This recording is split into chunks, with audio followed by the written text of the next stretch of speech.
Here, this one's on the house. Thanks, Billy Barkeep. You're an interesting guy. Oh? Yeah, you've got philosophy. Well, not really. Stay low, stay quiet. Keep it simple. Don't expect much. Enjoy what you have. Be self-sufficient. Don't get involved. Let the world go to hell if it wants.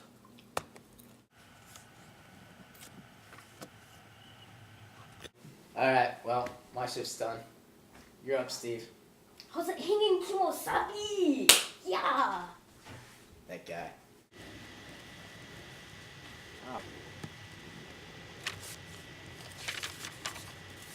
If you don't take this note to the police and get them involved, I will kill a lovely blonde school teacher somewhere in Napa County. If you do take this note to the police, I will instead kill an elderly woman active in charity work.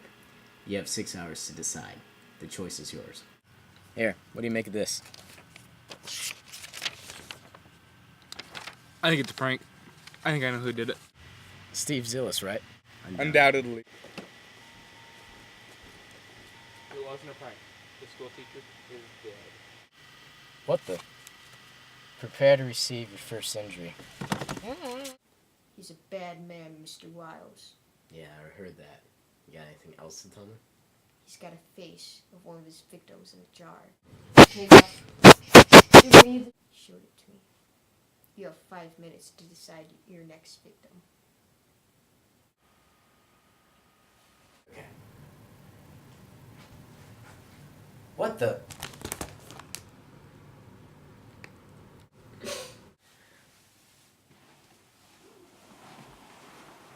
Now. Whoa! Movement. Impact. Velocity.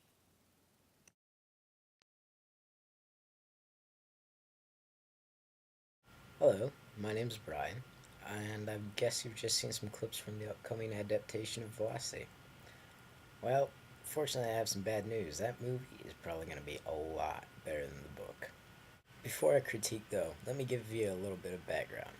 The story centers around Billy Wiles, a bartender. His kind of suffers a mysterious past. They hint at a lot of troubled events during his youth. Is I think a good way to describe it without giving it away. And he used to be a writer. Problem is, he stopped writing. The reason why is he was due to be married, and his fiancée suffered some sort of accident, and now she's in a comatose state. And really, she's his only motivation. Otherwise, he's a complete recluse.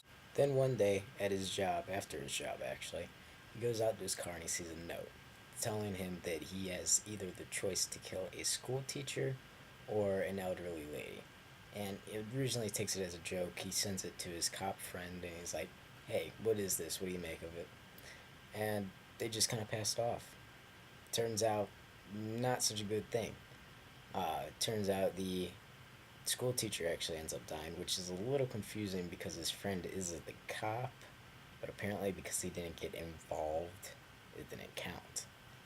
Sadly, from that point onward, the book gets a bit too cliche. I mean, it comes complete with empty telephone lines. The guy calls and you can't hear anything. It's just him breathing. There's dismembered hands, kind of mysterious ways of death.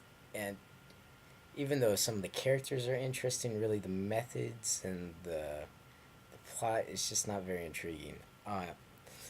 Basically, I guess what it was trying to do was it was trying to accentuate kind of the morality of choosing who lives and who dies. Billy chooses between two people, I think at least 3 times during the book, about basically their life. Do they die? Do they live? He has to question whether he's God.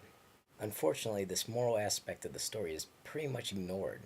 Billy spends most of his time trying to figure out who the killer is. He breaks into his co-worker's house, Steve Zillis, and then basically holds him hostage and interrogates him.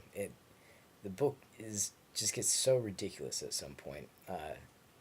At the end, there's a little bit of a spoiler alert, but he does eventually kill someone, and it's just a complete character shift in a way. Even though he's obviously capable, due to some backstory which I won't reveal, it just seems kind of ridiculous that he would go as this kind of mild-mannered Clark Kent type of figure to this murderer, basically. Another major point and kind of plot hook of the book was that the killer continually plants evidence on the corpses and the bodies that are found, the scenes in which they are killed, to try and incriminate Billy. Billy is really the target of this, and Billy just kind of cleans it up. He's like, all of a sudden, he has forensic science skills. Whenever he finds this stuff, he wipes everything down. He's got his cloth, and it gets a little ridiculous. This is an average bartender. Plus, the guy has been a recluse. He doesn't own a television. He hasn't used the computer in years. He gets on to, like, search for the killer, and, like, he's amazed at how much Google has progressed or something. Another problem I see with the book is it's pretty chauvinist. I mean, all the female characters, out of them, like, two are motherly, three are dead, one is in a comatose state, and there is one who's fairly normal, but she's still basically a ditz, and she believes that she's a Horspex. I'm not sure I'm pronouncing that right, but she believes that she can tell the future by the positions of dead animals. I mean, all his female characters are just kind of ridiculous. There's no other way to put it. His male characters are also pretty stereotypical. I mean, they're a bit more varied, but you still have like the crooked cop, the protagonist was something to hide. The antagonist you probably wouldn't suspect, and it, the creepy bartender. All right, to wrap this up, I'm gonna list a couple of points. Point number 3. Something I liked about the book was that the diction was very nice. A lot of the words he uses are fairly dark, and it helps contribute to a kind of tense mood. It's not as suspenseful as I would have liked, but he does use words like that make you think of death. Like, there's a lot of words that invoke like rigor mortis, stiffness, and you're kind of in this constant state of like apprehension. Actually, that might be something kind of wrong with the book because it kind of dulls it after a while. All right, my second good point about the book would probably have to be the murderer's trailer. And I'm not joking, it's actually pretty cool. It's all tricked out. Uh, it's very egotistical, which fits the murderer perfectly. It's it's what gets him in trouble in the end. It's what gets him what gets him found out. I won't say it's what gets him caught, but I'll leave something there. And number one is Billy's a bartender, and honestly, that is my favorite part of the book.